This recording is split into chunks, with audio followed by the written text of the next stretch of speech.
graças a Deus. Amém, irmãos? Amém. Capítulo 20 de Lucas, dando continuidade ao que a gente expôs ontem. Hoje a gente vai falar sobre... Ontem nós intitulamos a nossa ministração, no finalzinho de Lucas, o inimigo se levanta. Não, ele está sempre de pé. Né? E a gente tem que estar vigilante. Capítulo 19, ontem nós concluímos e vimos como devemos estar sempre aprendendo com o Senhor Jesus. E hoje nós vamos ver o perigo de não aprender. E o título da nossa mensagem é Quando se rejeita a verdade. Quando se rejeita a verdade. Antes da gente começar a exposição propriamente do texto, capítulo 20, 1 a 8, capítulo 20, versículos 1 a 8, eu quero mostrar a vocês o que está por detrás desse acontecimento, nas palavras do próprio Senhor. Abra rapidamente comigo, aqueles que puderem, duas passagens em cartas pastorais do apóstolo Paulo a Timóteo. 1 de Timóteo.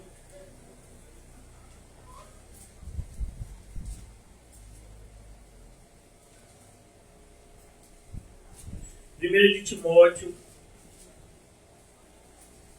capítulo 4.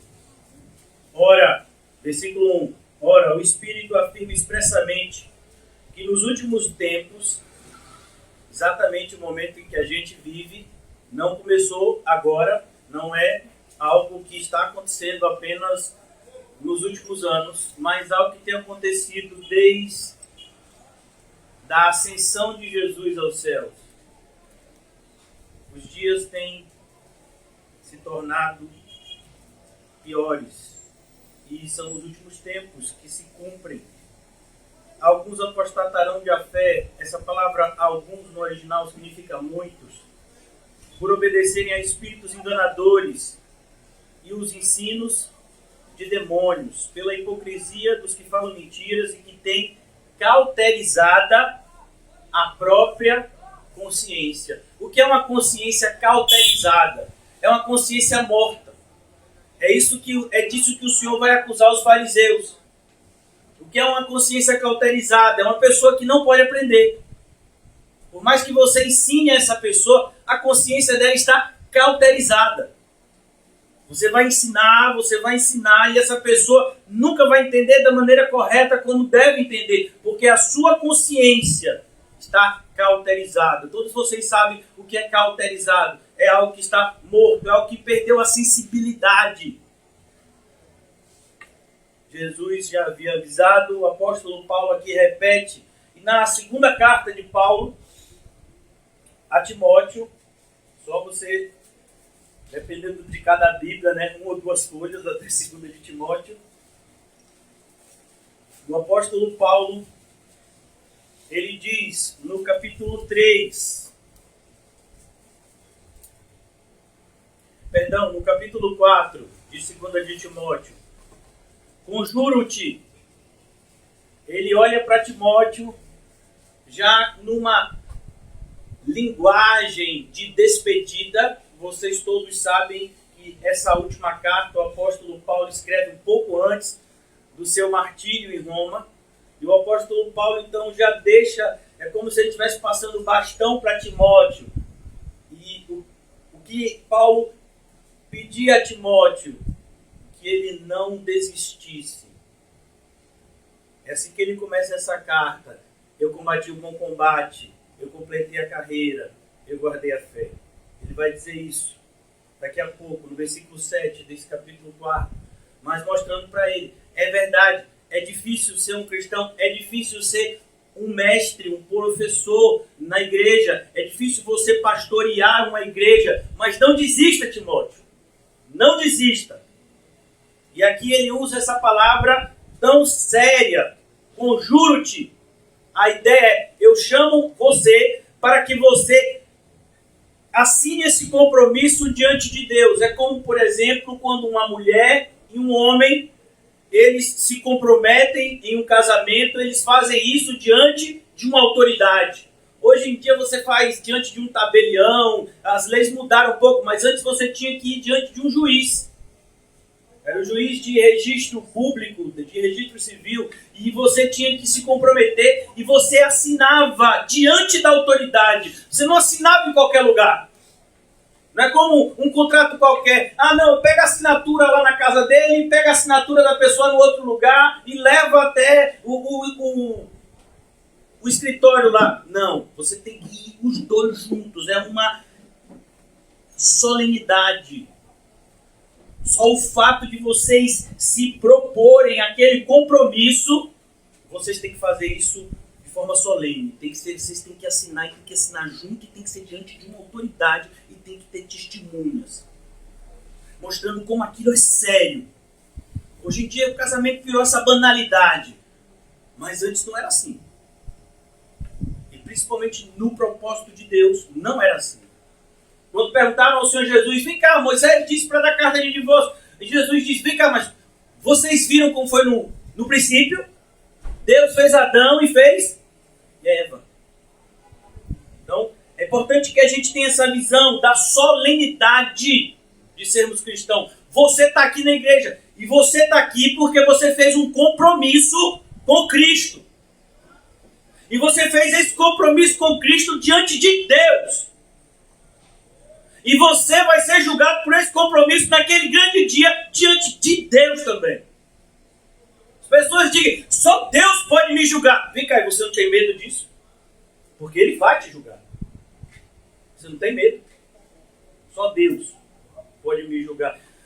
Ele já está julgando. Não, pastor, ele não está julgando. Então você nunca leu 1 Pedro. A ocasião de começar o juízo já começou. Começou por onde? Por aqui dentro. Por nós, pela casa de Deus. E se o justo é salvo com tanta dificuldade, imagine o que Deus tem reservado para o pecador naquele grande dia. O apóstolo Pedro não consegue nem imaginar. Ele só diz assim, que será? Está debaixo da ira de Deus, como está em Hebreus. Então aqui ele diz, conjuro-te perante Deus e Cristo Jesus. Duas pessoas da Trindade, e o Espírito com certeza movendo o apóstolo Paulo na escrita dessas palavras. Que há de julgar vivos e mortos. 2 Timóteo 4:1. Pela sua manifestação e pelo seu reino. Ele vai julgar vivos e mortos. Ele diz, prega o quê? A palavra. Mas vem cá, pregar a palavra é assim, você chega lá na igreja e fala qualquer coisa. Você fala qualquer bobagem, no final você diz um versículo bíblico qualquer e pronto, você pregou a palavra. É sério? Você pensa que é assim? Eu vejo muitas pessoas falando versículos bíblicos sem nenhum tipo de responsabilidade. A Bíblia diz que a gente tem que ter muito cuidado. Você acha que você tem um chamado de ensino?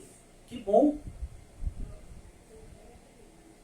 Realmente, os ceifeiros são poucos. Mas você sabia que se você tem esse chamado, você padecerá um duplo juízo? Você sabia disso? Por isso Tiago adverte, não se apressem muitos de vós em serem mestres. Parece que Tiago já estava visualizando a geração Google. E todo mundo acha que sabe de tudo. E aí, não, eu sei disso. Está aqui no Google, é isso aqui, ó. Então você sabe pelo Google. Você fez a faculdade em Google. Cuidado. Por isso a palavra, a pregação da verdadeira palavra tem se tornado cada vez mais escassa. Nós não vemos na igreja a multiplicação dos mestres, e sim a multiplicação dos mercenários. A palavra mercenário significa aquele que é assalariado. O que é um assalariado? É aquele que faz algo esperando receber alguma coisa em troca. Quantas pessoas, no decorrer dos anos, a gente tem visto que usam da palavra até para seduzir pessoas. Olha que coisa diabólica. Pessoas que buscam muitas vezes ter um determinado destaque na igreja para seduzir. estou solteiro, eu estou solteira, então assim, vou demonstrar um conhecimento bíblico, porque com maior visibilidade, as pessoas que entrarem na igreja, eu tenho mais possibilidade de arranjar um namoro, um casamento. Então, é isso que te move a estudar a Bíblia. E você acha que Deus não está vendo isso. E você acha que você não vai ser julgado por isso. É sério. Prega a palavra. Insta. Quer seja oportuno, quer não. A ideia aqui não é que você sai... Por isso que eu estou lendo esse texto. Não é que você sai pregando as palavras para pessoas que não querem ouvir. A ideia aqui é, você não está restrito a essas 4 paredes e aos momentos de culto, que na nossa congregação são segunda, terça, sexta e domingo. É isso mesmo? Então, esses 4 cultos, 4 encontros por semana. Mas ficar. E se alguém encontrar você no seu trabalho e perguntar alguma coisa do Evangelho, você diz, hoje eu não posso, hoje não é nem segunda, nem terça, nem sexta, nem domingo, hoje é quinta, então você espera amanhã. Não, a gente prega também. Não estava marcado aquilo, mas o Senhor já tinha marcado e separou você como obreiro naquele momento. Por isso que o obreiro aprovado, quem é o obreiro aprovado? É todo aquele que professou ser cristão do batismo. Tem que ser obreiro aprovado. Mas se batizou ontem, você tem que ser obreiro aprovado. Você vai ser cobrado de acordo com o que você tem aprendido, mas vai ser cobrado. Corrige. Corrige. A palavra de Deus, qual é o propósito? Correção. E as pessoas às vezes vêm para a igreja e dizem, eu gostei do culto, eu já estava tão mal assim, o pastor ainda disse aquelas palavras duras, eu queria uma palavra assim, sabe, de afago. E meu filho, se você quer um afago, compre um ursinho de pelúcia. Mas vim para a igreja com esse intuito de receber um afago. Não, aqui a gente vem para ser corrigido. Somos pecadores, miseráveis. Fomos alcançados pela graça de Deus. Louvado seja o nome do Senhor. Mas estamos num processo de santificação. Quando? Todos os dias. Quantas horas por dia? 24. Quantos dias por semana? 7. Quantas semanas no ano? Todas. Quantos anos até a volta de Jesus? Até o nosso encontro com Ele. No momento do nosso fechar de olhos aqui. Corrige. Repreende. Repreende. Por quê? Porque quando você corrige, muitas vezes a pessoa não entende a correção e ela continua no erro. Então você chega a pessoa e te repreende. A repreensão é algo mais pessoal, é algo mais próximo. Exorta. Pessoas que mesmo depois de corrigido e repreendido, persistem. Exorta. Com toda longanimidade e doutrina. Percebeu? Você não pode colocar de lado a doutrina e dizendo que isso é amor. Não, isso não é amor. Amor necessariamente nos impulsiona a corrigir, repreender e exortar. Como? Com longanimidade e doutrina. Você não pode ter jamais aptidão para corrigir alguém se você não tem conhecimento suficiente para isso. As pessoas às vezes chegam na igreja e dizem, não, você está errado. Sim, eu estou errado, mas e aí? Eu faço o quê? Não sei que você está errado. Mas como é isso? É porque assim, eu olhei assim para você e não senti paz. E você não sentiu paz por quê? Não sei, senti uma coisa pesada. Eu vem cá, você comeu o que no almoço? Eu comi feijoada, com buchada, não sei o que. Então deve ser por isso que você está pesado. Não porque você está na igreja ouvindo uma pregação bíblica. Por isso, cuidado, irmãos. Cuidado. A sua carne coopera a favor do diabo e não a favor de Deus. Pois haverá um tempo, já chegou, em que não suportarão a sã doutrina. Então, quando se tem uma pregação saudável, o que acontece com os ouvidos de muitos? As pessoas ficam incomodadas, inconformadas, ofendidas. Eu surdo! Surdo! Doido! Louco! Por quê?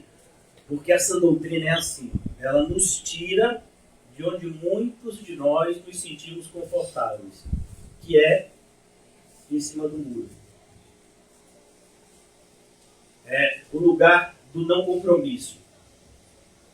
A gente gosta desse lugar. Por quê? Porque aí a gente agrada a todo mundo.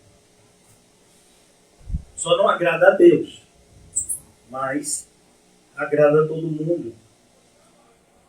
Pois haverá o tempo em que não suportarão essa doutrina. Não suportarão essa doutrina. É isso que a gente vai ver no início de Atos. A oposição feroz dos líderes religiosos. Não mais agora contra Jesus, que já havia cumprido a sua missão, ressuscitado, e agora designado as suas testemunhas a pregarem o Evangelho, mas perseguiam agora as testemunhas de Cristo. Assim como perseguiram a ele. Nós vemos isso no início de Atos. E aqui ele diz, pois haverá esse tempo, não suportarão essa doutrina, pelo contrário. Como assim pelo contrário? Cercar-se-ão de mestres segundo as suas próprias cobiças. Perceba como essa palavra cobiça, irmãos, é algo muito subjetivo. Porque se você conversar com cada pessoa aqui nessa noite, você vai ver que cada um de nós tem um gosto diferente. Se eu fizesse aqui uma enquete, é bonita essa palavra, né? Enquete. Chique. Se eu fizesse uma enquete, vem cá, qual é o bolo que você gosta? Esse tanta qualidade de bolo. Não, eu gosto de bolo de tapioca, eu particularmente, leite condensado. Tem gente que já gosta de quê? De chocolate, tem gente que gosta de morango, tem gente que gosta de limão, tem gente que gosta de abacaxi, tem gente que gosta de pistache. Você já viu isso? Eu pensei que pistache era comida de passarinho. Até que eu fui levar meus pais numa sorveteria, porque só com eles para ir para esse tipo de lugar. E aí, minha mãe pede lá um sorvete de pistache. Eu digo, gente, esse negócio, um negócio verde assim, eu cheguei pensando, né? Eu digo, mas esse negócio é bom ali. Então, cada um tem um gosto. Tem gente, por exemplo, que gosta de frio. Tem gente que gosta de quê? De calor. Tem gente que não gosta de nenhum dos dois, gosta de reclamar. Ah, tá frio, ah, tá calor. Ah, tá os dois. Você que é? Tô sentindo frio da cabeça pra cima, tô sentindo calor da cabeça pra baixo. Ah! Eu reclamo. Não suportarão essa doutrina, pelo contrário, vão se cercar de mestres segundo as suas próprias cobiças. Tem pessoas que falam dessa congregação local aqui, do pastor que vos fala.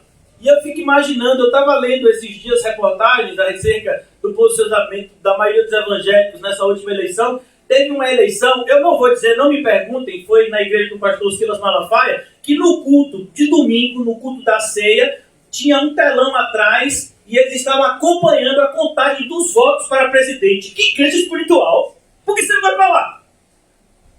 Se essa igreja aqui é tão carnal, por que você não vai para essa igreja? Se essa igreja aqui é tão diabólica, se o pastor é tão uma pessoa assim, tão carnal, por que você não vai então ficar com esse homem espiritual que botou lá a contagem dos votos?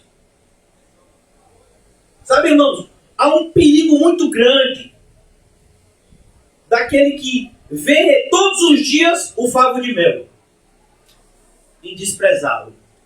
A alma farta despreza o favo de mel. Aqueles que ouvem todos os dias o que vocês ouvem aqui, pregações bíblicas de homens responsáveis com a palavra de Deus, não valorizam. Cuidado, porque vai chegar um dia que se você que não valorizou, isso vai ser tirado. E esse dia está próximo. Levantarão o mestre e segundo as suas próprias cobiças. Tem gente que acha que a igreja é lugar de namorar. Tem gente que acha que a igreja é lugar de ganhar dinheiro. Tem gente que acha que igreja é lugar de você ter, sabe, relações sociais. Não, a igreja não é nada disso. Ainda que a gente possa até se relacionar a nível social. Mas a gente não se relaciona a nível social do ponto de vista do mundo. A gente se relaciona de maneira fraternal. Nosso relacionamento é de irmão com irmão. Esse é um relacionamento que se deve ter dentro da igreja. E só se tem em uma igreja bíblica. As pessoas não entendem isso e se levantam contra. e cercam-se de mestres segundo as suas próprias cobiças. Como que sentindo coceira no ouvido. Quando uma pessoa está fazendo algo que é errado e não quer abandonar o erro, se você falar do erro, ela vai ficar com raiva. Ó, irmão, eu não sei se vocês já passaram por essa experiência. Né? Eu, na minha infância, fui uma pessoa muito acima do peso. Meus pais tentavam de todas as formas me ajudar a não engordar tanto. Então eles botavam as comidas assim escondidas. Irmão, gordinho sempre descobre o esconderijo. Ó, pega o cheiro. Eu tava de noite com fome, meu filho. Não era fome não, era mesmo do cão. Né? Aquela glutice. É comida escondida. De que esconderia um doce de leite?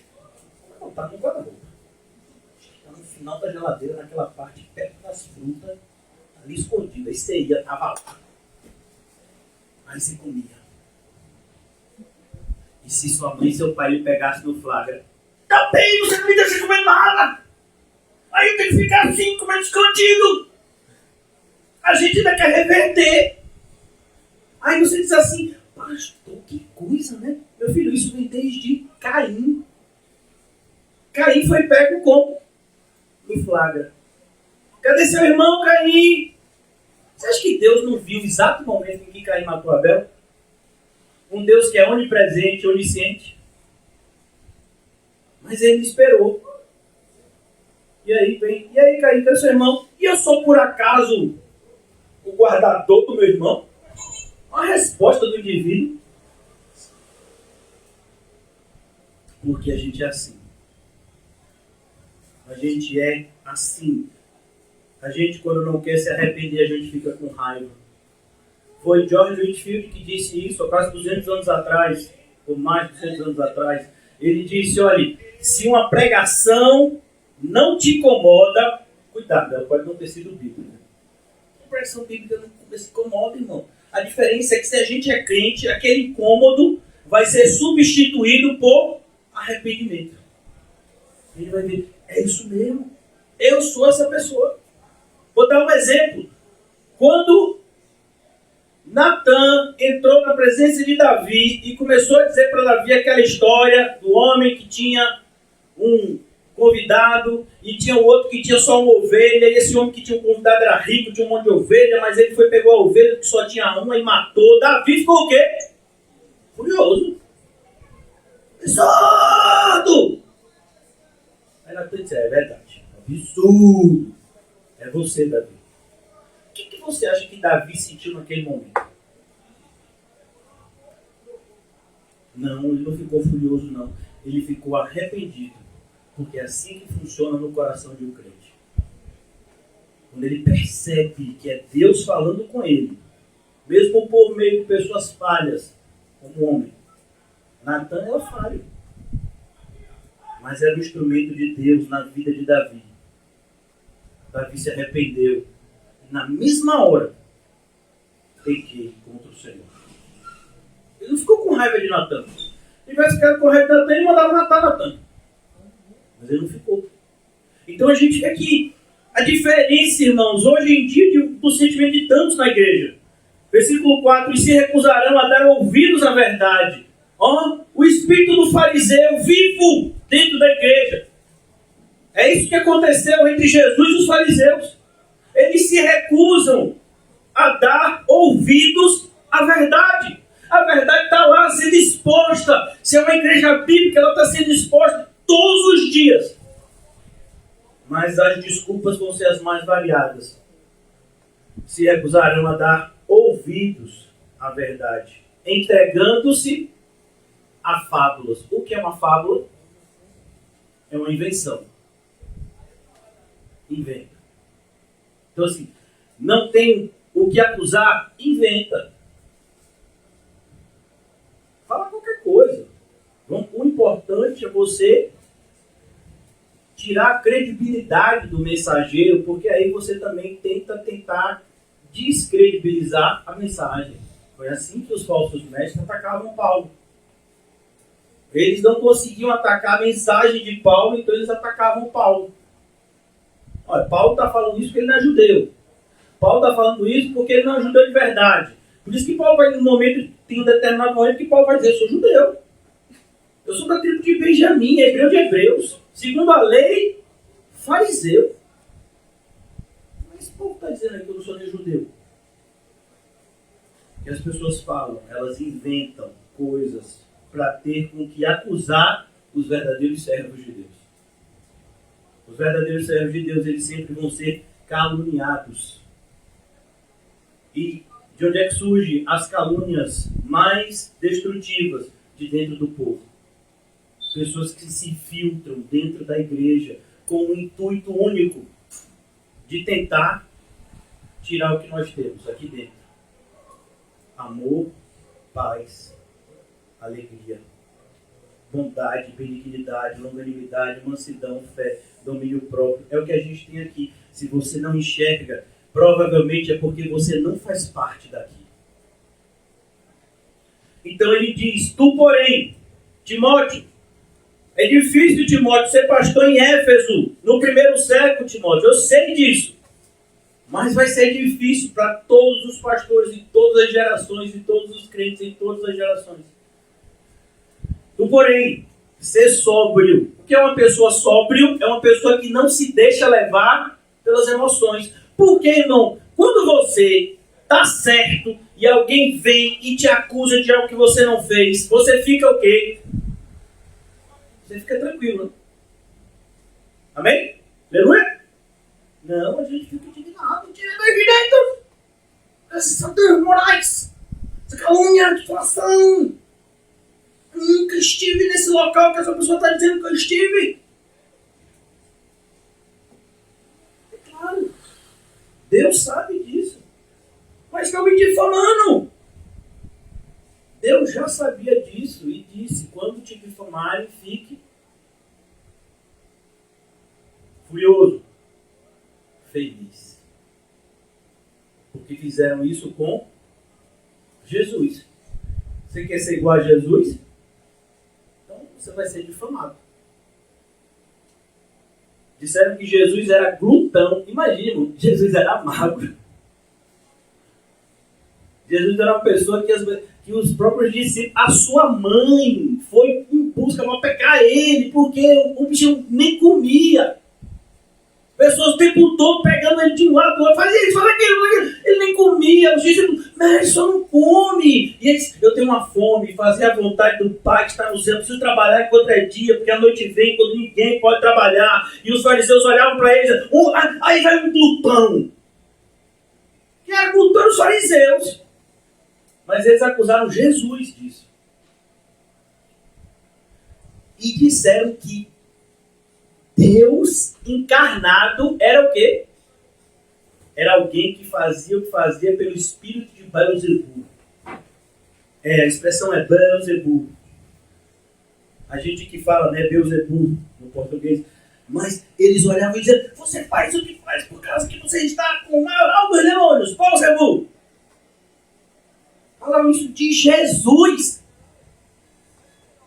Mas se falar isso da gente, a gente fica o quê? Em paz. Tranquilo. Curioso. Mas aqui Paulo está dizendo, não, meu filho, você é sóbrio. Em todas as coisas.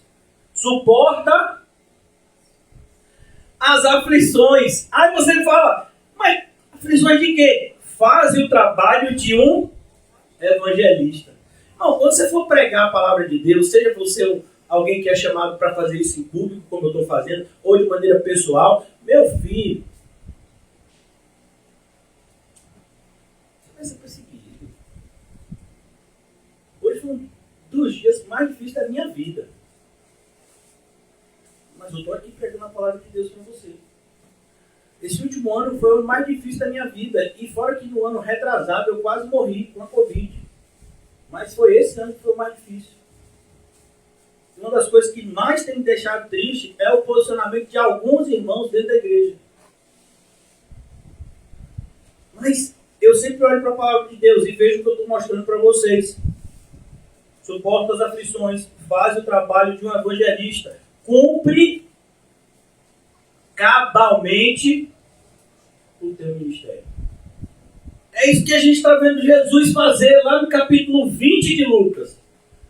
E aqui há uma separação temporal de mais de 30 anos entre essas palavras de Paulo e aquela semana onde Jesus se entrega por aqueles que serão salvos pelo seu sangue. Mas é o mesmo combate. O mesmo espírito maligno se levantando, se opondo àqueles que são de Deus. Não mudou, irmãos. Por isso é importante que a gente tenha essa visão correta da nossa vida enquanto cristãos, daquilo que recebemos pelos meios de graça e da responsabilidade que temos de cuidar do que recebemos e de sermos gratos por isso. Eu vejo, como eu vou repetir, eu vejo tantas pessoas questionando o posicionamento e o nosso conviver como congregação local, e eu falo, meu Deus, essas pessoas não têm a mínima ideia do que está acontecendo em outras igrejas nessa mesma hora. Só fala mal de uma verdadeira igreja aquele que muitas vezes se esqueceu do que se faz numa falsa igreja. Aí fala mal.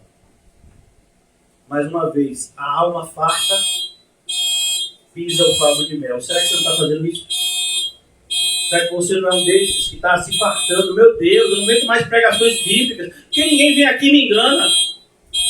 Por que ninguém vem aqui e faz uma coisa assim diferente, assim, pelo menos para ver se alguma coisa muda? Não, irmãos, a caminhada cristã é dura. E o seu principal inimigo é a sua carne. É ela que vai tentar fazer com que você não obedeça a Deus. Agora eu quero voltar com vocês ao nosso texto, e eu não vou demorar, pois os cultos de terça-noite, eles são sempre horário marcado. Vou procurar fazer isso hoje. Normalmente é segunda, sexta e domingo que o pastor desses dias fala mais, né? Então, versículo 1 do capítulo 20. Aconteceu que num daqueles dias, estando Jesus a ensinar o povo no templo, eu falei isso ontem, não foi? Vou repetir hoje.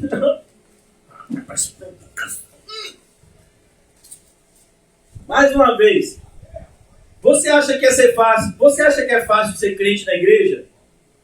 Então você nunca foi crente na igreja. Normalmente aqueles que falam é fácil ser crente na igreja são aqueles que não têm nenhum compromisso com vocês, corpo de Cristo. Aí quiser fácil ser crente na igreja, vem quando quer, faz o que quer. Aí é fácil. Você não tem nenhum compromisso. Aí você faz qualquer coisa, a qualquer hora, a qualquer momento.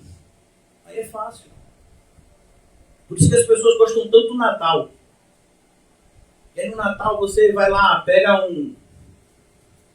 uma daquelas árvores de Natal que nem existe, que é algo diabólico. Aí pega um papelzinho daquele com o nome de uma criança que está numa instituição de caridade, e você dá um presente, você acha que você é uma pessoa boa.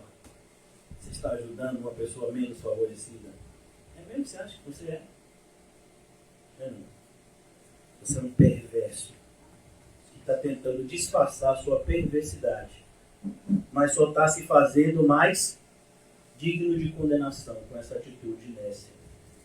Aconteceu que num daqueles dias, estando Jesus a ensinar o povo no templo, se você quer aprender a ser cristão, você tem que congregar em uma igreja bíblica. Você nunca vai ser cristão em uma igreja antibíblica.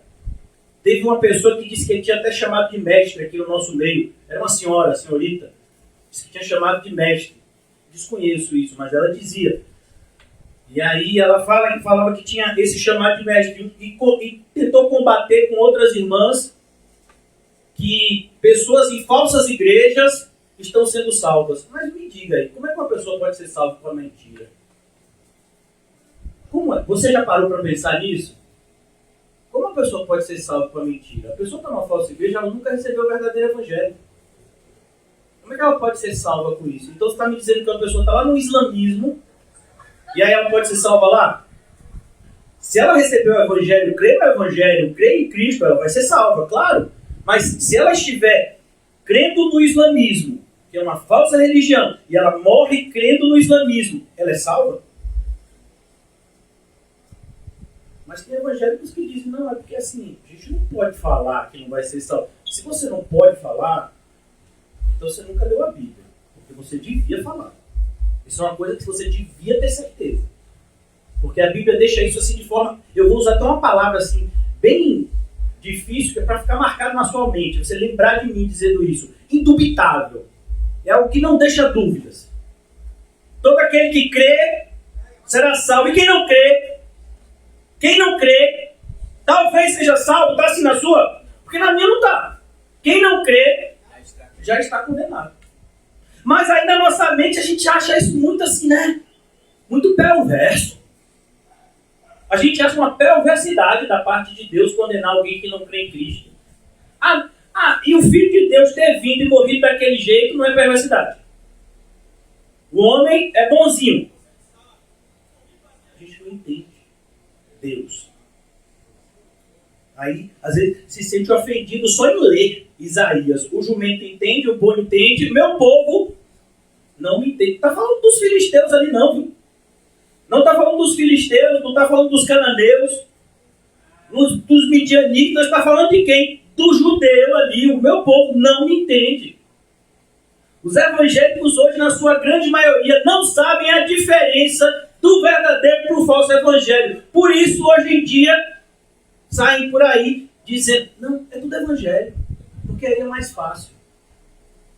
A gente não tem que estudar e orar para discernir luz e trevas, sabendo que isso é algo assim tão difícil. Por quê? Porque o nosso inimigo, ele se disfarça até de anjo de luz. Porque o nosso inimigo, ele pode vir como um anjo de luz descendo do céu para te trazer um falso evangelho. E você tem que ter a disposição da parte de Deus para dizer, anátema! Ou não está escrito assim em Gálatas? Eu estou errado? Será que eu estou exagerando? Na minha leitura da carta aos Gálatas? Não, que Paulo é muito, né, ruim. E a gente disseram também, mas pastor, você não é igual a Paulo. Não, meu nome é Nizam. O nome de Paulo é Paulo. Mas o mesmo Espírito Santo que ele tem, eu tenho. Você não estava pregando aqui. Então ele diz, versículo 1, Jesus estava ensinando no templo e a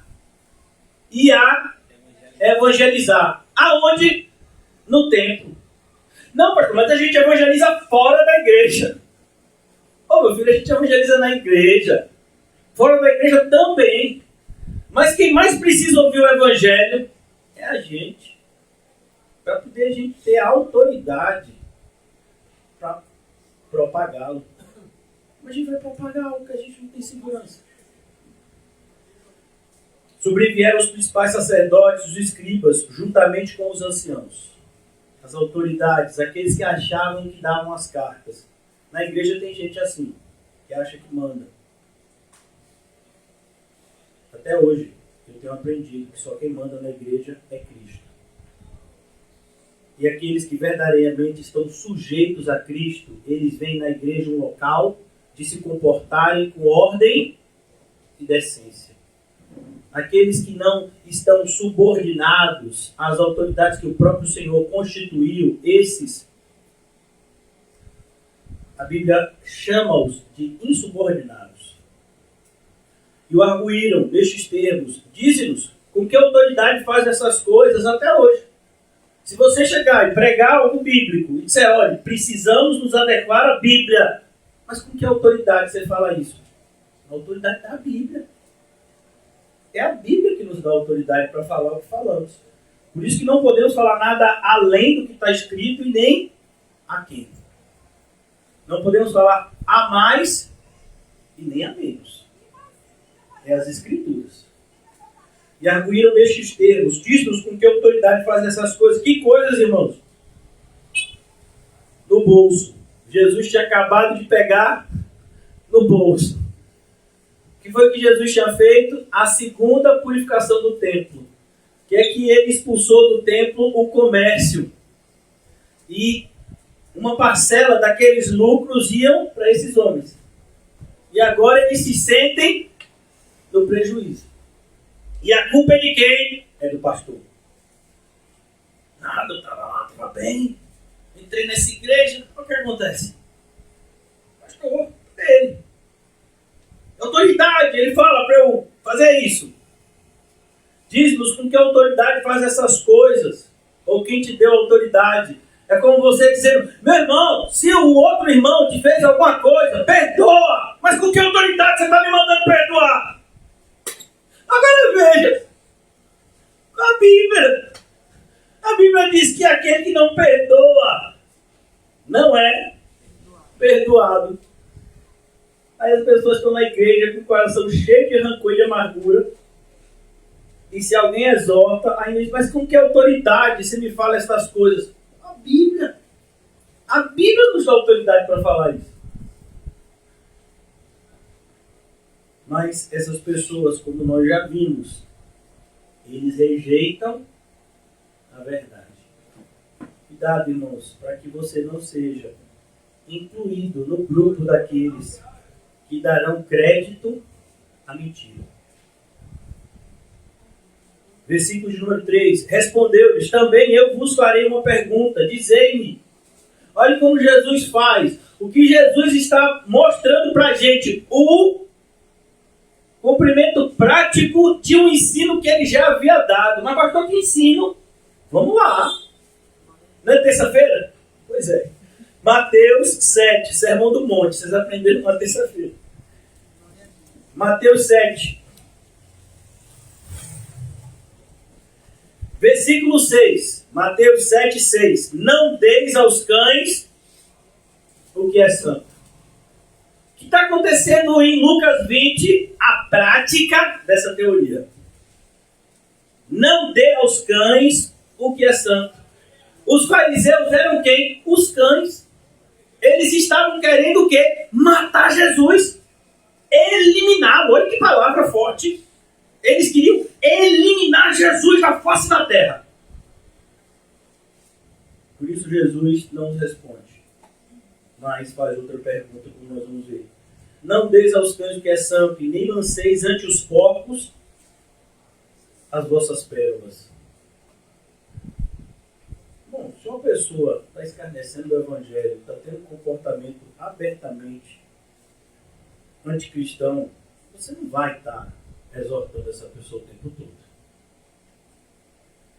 Para que não as pisem com os pés, e voltando-se vos dilacerem. Quem pisam com os pés? Os porcos, que não sabem diferenciar o lixo do que é valioso. E os cães dilaceram. A ideia de cão aqui, principalmente no Antigo Testamento, é aquele que morde. E quando morde, ele dilacera, ele arranca um pedaço. E olhe onde Jesus colocou esse ensino. Como é que começa o capítulo 7? É o versículo que os mais pecadores da igreja amam. E quando eu estou falando mais pecadores, eu não estou falando no sentido positivo, não. Porque ter uma consciência de que você é pecador e que está debaixo da graça de Deus é algo maravilhoso. Torna você obediente a Cristo. Tira a confiança que você tem em si mesmo. E faz com que você confie só em Jesus. Como Paulo disse, que esta palavra é digna de toda aceitação, que Jesus Cristo veio ao mundo salvar pecadores, dos quais eu sou o principal. Mas ele não para aí, ele vai dizer depois, e a graça do Senhor que operou em mim não foi em vão, me transformou. Aqui, no capítulo 7, versículo 1, nós vemos aqueles que querem permanecer em pecado dentro da igreja, fazendo da igreja um covil de ladrões e salteadores. Eles adoram usar esse versículo fora do contexto dele. Não julgueis para que não sejais julgados. É o versículo que todo aquele que está em pecado e não quer abandonar o pecado tem na manga. Para você dizer, meu irmão, minha irmã, você está errado. Não julgueis, para que não sejais julgados. Mas vem cá, como é que eu vou saber quem é cão e quem é porco se eu não julgar? E a gente leu ontem, 1 de Coríntios, capítulo 5. Julgai, pois, vós os de dentro, porque os de fora Deus julgará. Mas aqui tem escrito não julgueis. Então será que a Bíblia está se contradizendo? A Bíblia não se contradiz.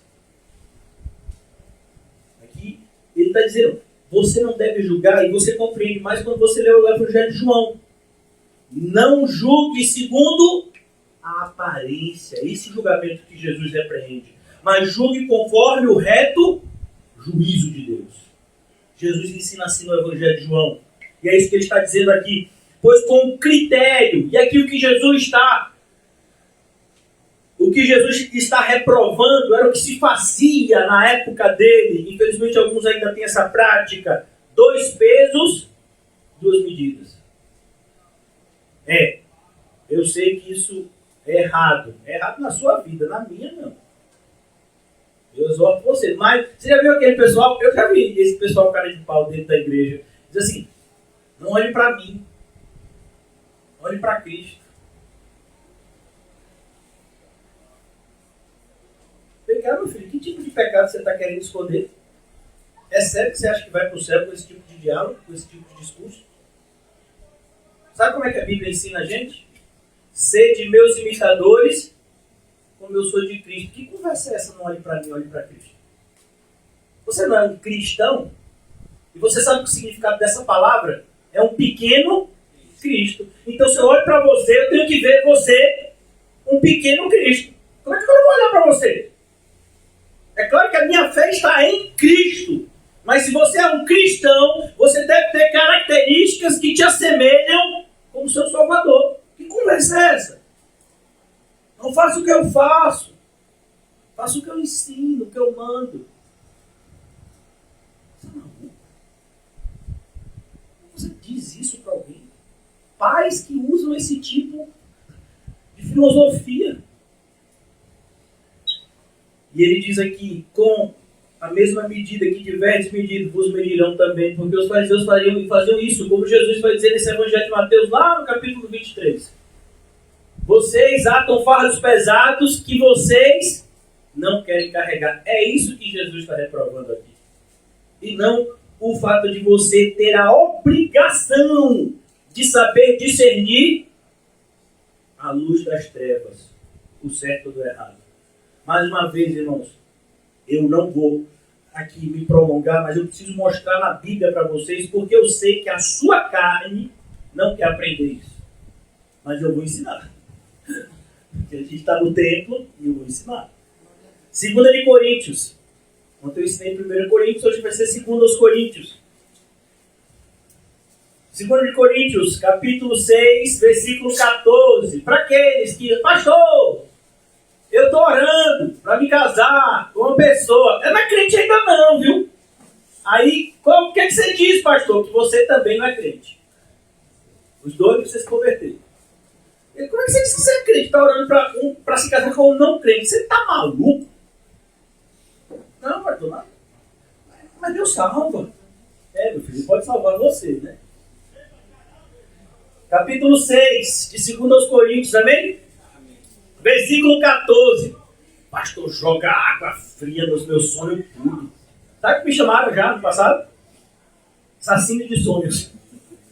Essa pessoa vai para a igreja assim, querendo altas realizações, aí depois da pregação a pessoa sai. Não vos ponhais em julgo desigual com os incrédulos. O que é um julgo? É aquele instrumento que é usado, né, principalmente na pecuária, para lavrar o campo, né, pecuária e agricultura, né, para lavrar o campo. Pegava 2 animais e colocava um pedaço de madeira, né, que ligava aqueles animais para eles carregarem um peso. E ele disse que não vos ponhais a um julgo desigual com os incrédulos. Mas eu não posso mesmo casar com descrente. Eu nunca li isso na Bíblia. Meu filho, você nunca leu mesmo, né? Tá certo. Porquanto, que sociedade pode haver entre a justiça e a iniquidade? Mas se você não sabe a diferença entre a justiça e a iniquidade, não julgueis. Mas como assim não julguei? Você tem que saber a diferença entre a justiça e a iniquidade, para você andar na justiça e se afastar da iniquidade. Aí ele diz aqui agora, ou que comunhão, ter algo em comum, que comunhão há entre luz e trevas. Não julgueis. Mas como é que você vai saber quem é luz e quem é trevas se não julgueis? Que absurdo! Julgar uma pessoa. A pessoa está numa falsa igreja, dando dinheiro para o falso mestre, propagando um falso evangelho e enviando um monte para o inferno, só porque a pessoa está fazendo isso. Só isso. A pessoa só está fazendo isso. Versículo 15. Que harmonia. O que é harmonia? Essa palavra harmonia, irmãos, vem de que a gente tem hoje aqui um cantor fazendo aniversário. A harmonia vem justamente de canções. Como é que se chama quando você junta várias notas musicais? Você pode perguntar para Paulinho, ele sabe a diferença de dó, ré, mi, fá, sol, lá, si, né? Então aqui, harmonia, você vai unir, como você vê aqui, um violão, um carrom, um baixo, e ali tem que ter uma harmonia. Você já pensou se cada um estivesse tocando uma música? Que loucura não ia ser? Tem que ter harmonia. Eles têm que estar tocando a mesma música. Que harmonia entre Cristo e o maligno. Mas não faça diferença, pastor, entre quem é de Cristo e do maligno. Que sou eu para fazer essa diferença? Meu filho. Se continuar nessa pegada, é porque você é do maligno. São justamente aqueles que não querem se indispor com ninguém. É esse tipo de covardia que a Bíblia repreende. Covardia não está falando de timidez. Eu estava falando com o irmão ontem, que eu dei carona. Eu sou uma pessoa extremamente tímida. Não me parece, pastor, você está pregando. Isso é graça, irmão. Eu sou tímido, eu tenho fobia de falar em público. Eu tenho fobia até de falar com quem eu não conheço. Às vezes a pessoa diz, pastor, eu estou mal educado, passa assim, não fala, não, porque eu sou tímido. Eu preciso lutar o tempo todo contra essa característica. Por quê? Porque como cristão eu não posso aceitar mais os limites da velha criatura. Ah, não, mas eu sou assim. Sim, mas não pode continuar mais. Você é uma nova criatura. Ou que união, união. A ligação entre duas coisas. Do crente com o incrédulo. Como é que a gente vai unir o crente e o incrédulo? É isso que Jesus está fazendo. Jesus está dizendo, eu não vou ensinar para vocês, fariseus. Por quê? Porque os incrédulos não aprendem. Eles são incrédulos, eles nunca vão crer. Perguntaram isso para um professor de Bíblia do século IV, chamado Agostinho de Hipona. Ele era pastor, pregador, estudante das Escrituras, estudioso das Escrituras. E uma vez perguntaram, mas Agostinho, como você faz para convencer uma pessoa que não acredita em Cristo? Ele disse, eu não convenço. Mas você não convence? Você não usa argumentos? Você é tão bom de argumentos. Ele era uma pessoa que era como que um orador, né, oficial. Na época dele tinha essa profissão, antes de se converter. E ele disse, eu não faço isso. Eu não uso argumentos para convencer uma pessoa a ser cristã. Porque uma pessoa que não é cristão, nenhum argumento vai fazer ela crer em Cristo. E uma pessoa que é cristão não precisa de argumentos para crer em Cristo. Um outro cristão do passado fala algo assim muito interessante. Ele diz, olha, nas coisas materiais a gente conhece para depois amar. Nas coisas espirituais a gente ama para depois conhecer. Eu fiquei assim, sabe, maravilhado com essa expressão. Eu falei, meu Deus, é assim mesmo. A gente ama ao Senhor. E muitas vezes a gente nem sabe por que a gente se sente tão amado e a gente tem um desejo tão grande de amar o Senhor nos nossos primeiros passos na fé. Depois é que a gente vai o quê? Conhecendo, se aprofundando mais. Mas a gente ama. Porque esse amor é que nos domina. Mas como assim a união entre o crente e o incrédulo? Não tem união. Versículo 16, que ligação há entre o santuário de Deus e e os ídolos. Que ligação há? Como um pastor e um padre se unem? Um pastor, um padre, um diretor de centro espírita, um pastor, um padre, um diretor de centro de macumba, não sei, nem sei se esse é a terminologia, mas um pai de santo ou de outra, ou alguém do islamismo. Não se une, irmão. Nós somos de Cristo. Que ligação há entre o santuário de Deus e os ídolos? Mas nessa eleição você tem visto um monte de evangélicos se unir a quem é de qualquer tipo de credo, porque o que eles querem é voto. Surgiu até um falso padre. Quem era o vice dele, você sabe? Um pastor evangélico. Rapaz, é mesmo. Que é para difamar o caminho do Senhor. Será que não é na igreja desse falso pastor aí que foi candidato a vice que você não quer congregar? Porque a daqui não é falsa? O pastor daqui não é carnal? Não ensina a Bíblia? Não entende as coisas? Não sabe dirigir a igreja certo? Então quem sabe? Esse pessoal? Porque nós somos o santuário do Deus vivente. Como ele próprio disse, habitarei e andarei entre eles, serei o seu Deus, e eles serão... Mas assim, para que você diga, eu sou povo de Deus, você percebeu que você tem que andar entre eles? Você percebeu aqui?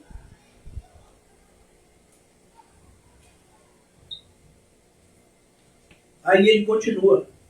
Por isso, versículo 17, retirai-vos do meio deles. Quem tem que sair do meio dos incrédulos, do meio dos... É a gente! Operando com discernimento. Não, eu não vou andar desse jeito. Não vou fazer o que essas pessoas fazem, pensam e querem. Separai-vos. E a palavra santificação, a palavra santo, tanto no hebraico quanto no grego. A palavra no hebraico é a palavra kadosh, a palavra no grego é a palavra hagios. A ideia é separados para Deus. E aqui há um jogo de palavras. Separai-vos, diz o Senhor, não toqueis nas coisas impuras, e eu vos receberei. Serei o vosso pai, e vós serei para mim filhos e filhas, diz o Senhor Todo-Poderoso. Você percebe o que está acontecendo agora aqui no capítulo 20 de Lucas? Tudo isso para entender o capítulo 20 de Lucas. E o pessoal sai aí colocando todo tipo de versículo sem nenhum tipo de responsabilidade. Você chamar aquela pessoa, vem cá, você colocou esses versículos aí. Explique eles para mim, versículo por versículo. Estou aqui, quero ouvir. Não, o Espírito me mandou só entregar esses versículos. Eu digo, então foi o sonso. Porque o santo não faz assim, não. O santo, ele mostra o versículo e dá a mensagem para você entregar. Como foi que Filipe chegou lá? Para o eunuco. Ele está lendo o livro de Isaías, não está? Não estava dividido ali entre capítulos e versículos, só vai ser dividido muitos anos depois. Ele está lendo o livro de Isaías. E aí, irmão, o que o Espírito tem testificado no seu coração? Não, o que ele diz é como eu vou aprender se ninguém me ensina. Dizer versículo, meu filho, é fácil. Você compra um que a gente chama, eu acho uma das coisas mais diabólicas no evangelho moderno, caixinha de promessa. Pegou a caixinha de promessa, cada dia você puxa um versículo. Aí cada um diz um versículo. Sim, me explica o que significa. Me explica. Ou você só pegou essa passagem para machucar o outro irmão, que você acha que vai ver essa mensagem? Me explica o versículo. Uma coisa assim que parece que a ficha não caiu de alguns. Eles vão prestar conta. Está registrado, irmãos. Tal horário, tal dia, você fez isso com o propósito de atingir tal pessoa. Está registrado. Você nunca viu que está escrito lá em Apocalipse? E abriram-se os livros. Tem o seu nome, tem o meu nome. Em um livro. E lá tem escrito tudo que a gente fez, não fez, pensou, não pensou, falou, não falou, e vamos ter que prestar conta. Ah, mas a graça de Cristo me salvou. Se a graça de Cristo tivesse te salvado, você teria muito temor no seu viver, por conta do morrer de Cristo em seu favor. Você não viveria como um salvo-conduto para pecar e fazer o que quiser porque Cristo morreu por você. Como você pode viver de maneira tão irresponsável na prática de coisas que supostamente o seu Salvador abomina? É porque ele não é o seu Salvador. Porque o cristão ama o que Cristo ama e odeia o que Cristo odeia. Ele tem o que Cristo tem, discernimento. E aqui a gente vê na prática. Arguíram, versículo 3. Respondeu-lhes, também eu vos farei uma pergunta. Mas vem cá, mas Jesus devia responder para eles. Não devia não. Algumas vezes já me fizeram perguntas e eu não os respondi. E até hoje, se alguém me fizer determinadas perguntas, eu tiver o discernimento que aquela pergunta é uma pergunta com um simples intuito de gerar uma discussão, ô meu irmão,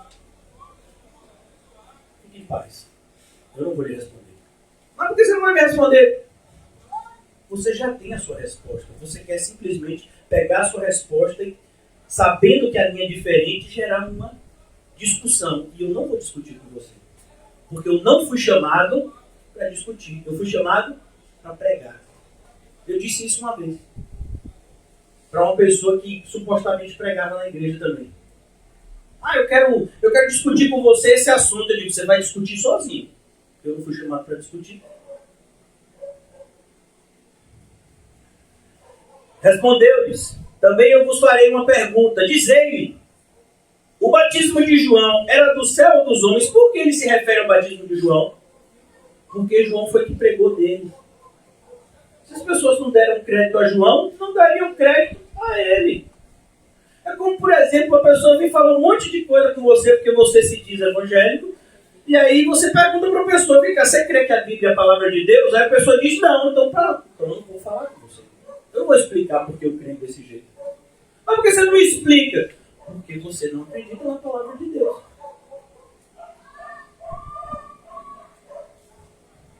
É como eu vejo algumas pessoas chegando, irmãos, não faça isso com o seu familiar ímpio. Vejo pessoas de dentro da igreja, vendo um familiar ímpio e diz assim para o ímpio, ou você é ímpio, tem que honrar pai e mãe, viu, ímpio? Mas o ímpio é ímpio. Ele pode tratar o pai e a mãe dele com respeito, mas ele é ímpio. Aquele tratamento ali não é uma obediência em relação a Deus e nunca vai ser enquanto ele não se render a Cristo. Onde é que você vai ver um ímpio honrando pai e mãe? Não está honrando pai e mãe. Ah não, pastor, mas é um princípio assim bonito de se ensinar até para o incrédulo. Então quer dizer que você não entendeu nada da Bíblia. Você não tem Cristo. Não tem nada. Pelo menos do que está escrito aqui. Ninguém conhece o Pai a não ser o Filho. E como é que se conhece o Filho para poder se conhecer o Pai? É o Filho que revela. E ele faz isso segundo a vontade dele. Mas ó, honre seu Pai aí. Mas eu sou incrédulo. Mas honre seu Pai. Deus está vendo. Mas ele é incrédulo. É uma coisa assim insana. Você disseminar valores morais como se eles representassem um fim em si mesmo. Por quê? Porque a gente quer uma vida mais tranquila, ser cristão. É difícil. Então eu quero que o ímpio tenha um pouco de um padrão de moralidade para a minha vida se tornar um pouquinho menos difícil. Você não entendeu nada. É melhor quente ou frio? O morno vomitarei da minha boca. Mas a gente gosta das coisas do que? Morninha. Porque não incomoda. O quente pode queimar. O frio pode frio demais. É bom morninho que não incomoda ninguém. Para Deus não. Para Deus você tem que ter um lado. É por isso que Jesus vai dizer, tá vendo os ímpios? Pois é, os ímpios, eles são muito mais diligentes em fazer o mal do que vocês, crentes, em fazer o bem. Não é vergonhoso? Quando você lê isso no Evangelho de Lucas, você não fica com vergonha, meu filho. Você vê aí, a pessoa que é do candomblé, ela se veste com roupas que não são roupas do dia comum. E aí muitas pessoas às vezes ficam rindo por trás. E você acha que eles incomodam quem é do candomblé? Você acha que ele está ligando para isso?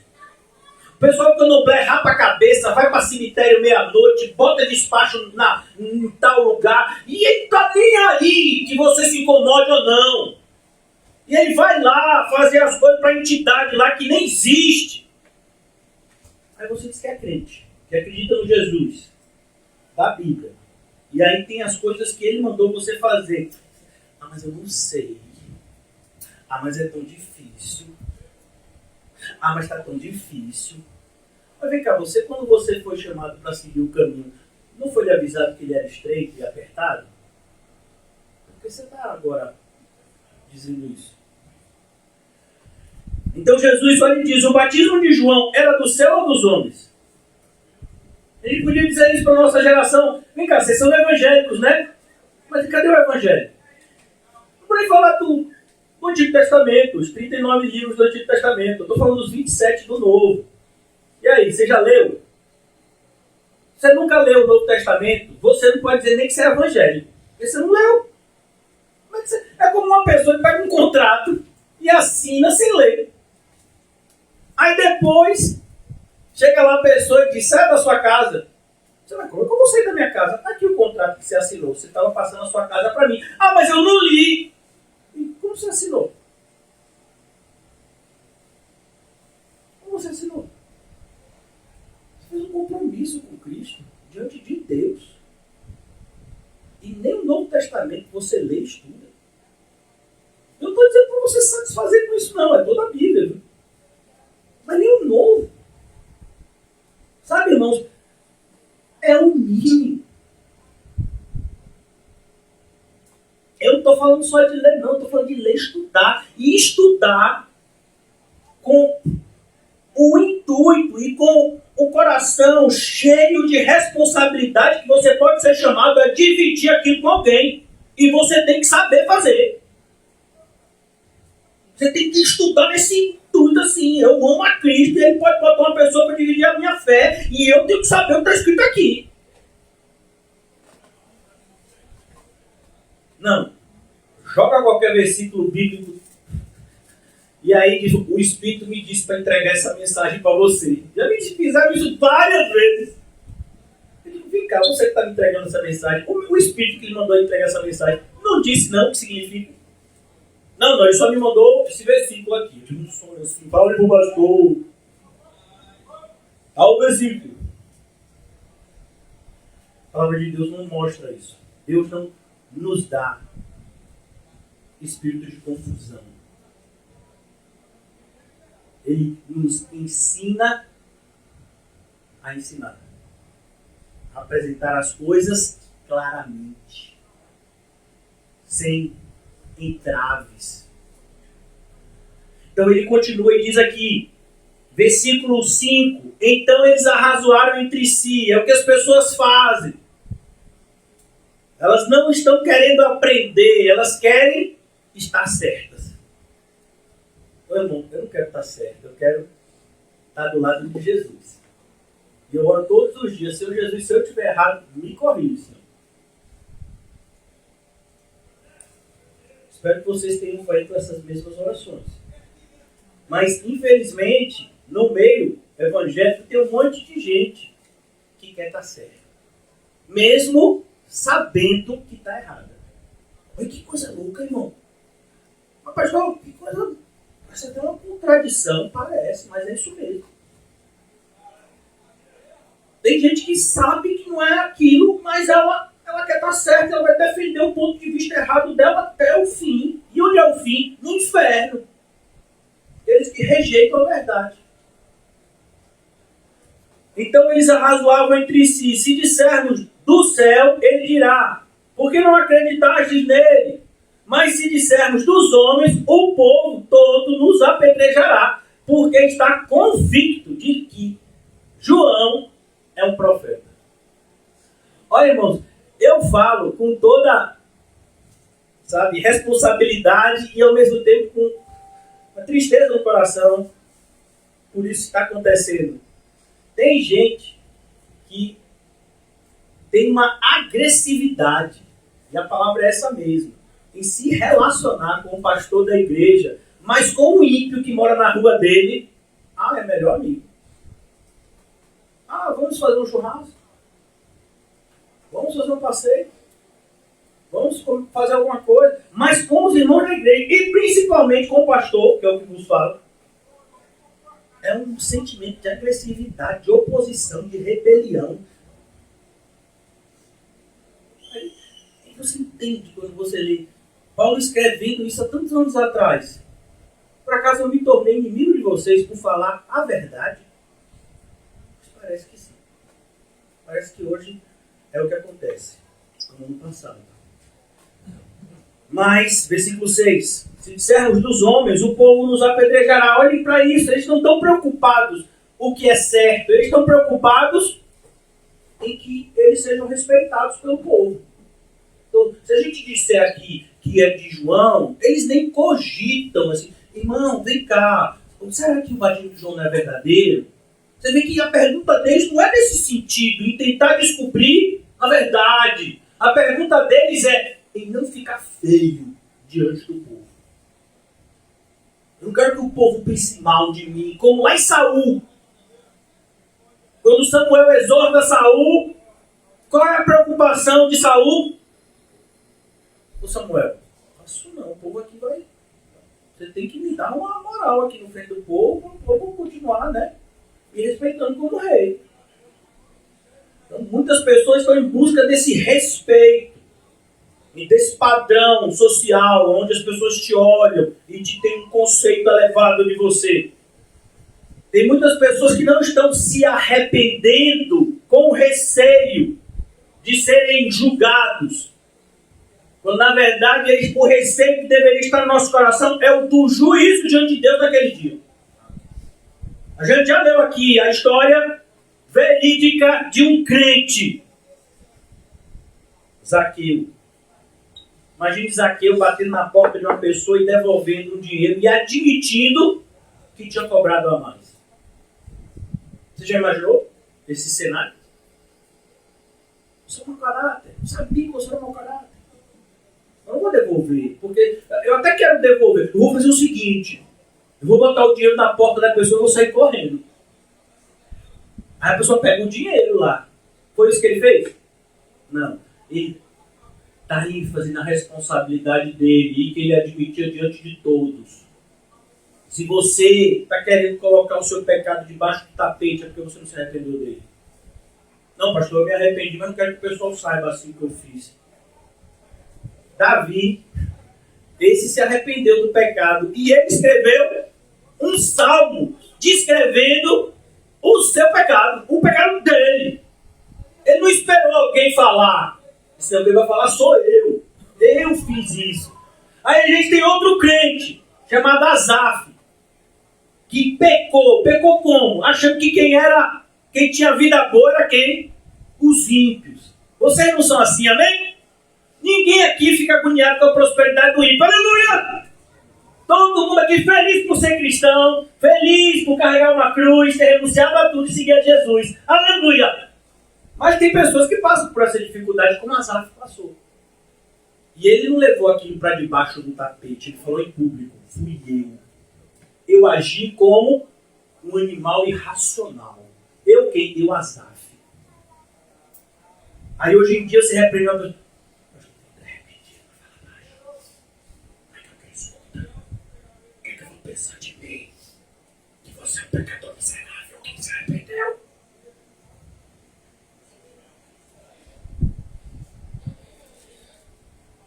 Todo aquele que confessa e deixa alcança a misericórdia. Tem gente que diz assim, não, pastor, eu quero deixar, não quero confessar assim em público, não. Eu fico vergonhado. Não é vergonha, não, irmão. É porque você não quer que as outras pessoas te olhem como deveriam te olhar, como um pecador miserável que foi alcançado pela graça de Deus. Se as outras pessoas dizem, eu agora que não dou mais crédito a esse pastor, você viu o que ele falou? Ele falou que no passado fez isso, eu vou dar crédito para esse homem? Meu filho, se você não entendeu que Deus usa as coisas desprezíveis do mundo, então é porque você ainda não foi alcançado pela graça. Mas se dissermos dos homens, o povo nos apedrejará, porque está convicto de ser João o profeta. Olha que coisa! Será que a sua preocupação não é essa? O que é que as pessoas estão pensando de mim? Por fim responderam que não sabiam. Mentira, não é que eles não sabiam, é que eles não queriam sair de cima do muro. Eles não queriam se dispor com ninguém. Então Jesus lhe replicou, pois nem eu vos digo com que autoridade faço essas coisas. Mas Jesus, por que você não ensinou para eles? Porque eu não dou pérolas aos porcos e nem as coisas santas aos cães. Você já parou para pensar nisso? Você já parou de fato para pensar nisso? O Evangelho, irmãos, é uma pérola preciosa. Às vezes a gente passa por versículos assim e a gente não se delicia neles. Porque o Evangelho é o poder de Deus para a salvação de todo aquele que nele crê. Você já se deliciou nessa frase? É o poder de Deus. Eu não me envergonho dele. Aprove ao Deus salvar o mundo pela loucura da pregação. Eu, quando fui ter com vocês, decidi nada saber a não ser Cristo e este crucificado. E preguei diante de vocês em fraqueza, temor e tremor. Isso é ser crente, irmãos. Isso é ser uma pessoa ensinável. Cuidado.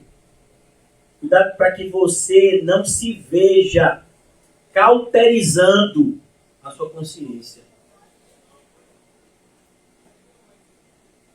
Foi um pastor do passado chamado A.W. Pink, se eu não me engano, que disse que antes da gente começar a construir, a gente precisa destruir. Todos nós que estamos aqui nessa noite passamos muitos anos, até os mais jovens, aprendendo coisas erradas que o mundo nos ensinava desde pequenos. E aí a gente vem para Cristo. E muitas vezes a gente não tem esse cuidado de que é preciso destruir os conceitos antigos para que o alicerce de Cristo seja colocado em nós. Por isso o apóstolo Paulo diz que ninguém pode colocar outro fundamento senão Cristo. É Cristo. É sempre Cristo. Por isso nós, como cristãos, temos que ter a mente de Cristo, como está escrito em 1 Coríntios 2. Mais uma vez, irmãos, eu quero falar a frase que dá título à nossa exposição de hoje, na nossa conclusão. O que acontece quando se rejeita a verdade? E agora eu vou responder para vocês. A verdade que rejeita. Cuidado para que você não chegue nesse padrão de que por ter rejeitado a verdade, agora é ela que te rejeita.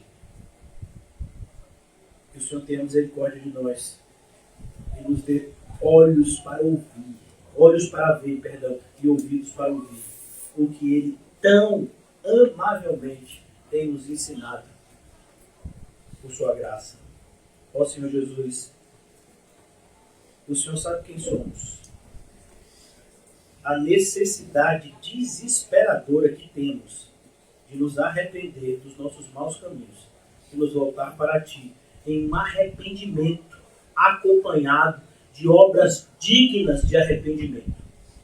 Livra-nos, Senhor, dessa insensatez que nos coloca, de novo, aprisionados em um conformismo, onde nós não nos predispomos a carregar a cruz, muito pelo contrário, nos satisfazemos em um falso cristianismo superficial, que não serve para nada, a não ser para condenar mais ainda aqueles que assim se deleitam nele. Pois o cristianismo verdadeiro é o que temos aprendido, Senhor, na Tua palavra. Exigirá de nós tudo. Ajuda-nos na compreensão dessa verdade tão necessária nos nossos dias. Ó Deus, desperta em nós o senso de responsabilidade que temos que ter com aquilo que é sagrado. O zelo que temos que ter com a Tua santidade, Senhor. Que nós não nos vejamos nos autoprofessando como cristãos e vivendo como fariseus. Livra-nos, Senhor, dessa maldição. E nos ajuda, Senhor, em humildade e submissão. Estarmos submissos em tudo à Tua vontade, pela Tua palavra. Em nome de Jesus, amém e graças a Deus. Saudem-se mutuamente com o cumprimento santo.